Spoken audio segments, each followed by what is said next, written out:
বলছেন, কিন্তু তোমরা দুনিয়ার জীবনকেই বেশি পছন্দ করো, অথচ পরকালই উত্তম ও অধিক স্থায়ী।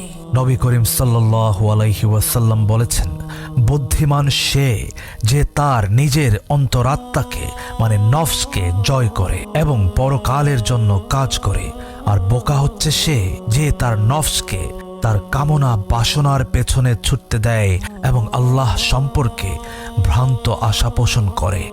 আনাস বিন মালিক রাদিয়াল্লাহু আনহু থেকে বর্ণিত, আল্লাহর রাসূল সাল্লাল্লাহু আলাইহি ওয়াসাল্লাম বলেছেন, যে ব্যক্তি পরকালকে তার লক্ষ্য বানায়, আল্লাহ তার অন্তরকে সমৃদ্ধ করে দেন, তার বিষয়াদি সুসংগঠিত করে দেন এবং দুনিয়া তার কাছে চলে আসে, সে তা চাক বা না চাক। আর যে ব্যক্তি দুনিয়াকে তার লক্ষ্য বানায়, আল্লাহ তার চোখের সামনে তার দারিদ্র্য তুলে ধরেন আর বিষয়াদি বিশৃঙ্খল করে দেন এবং দুনিয়া তার কাছে আসে না, তবে তার জন্য যা নির্ধারিত হয়েছে তা ছাড়া।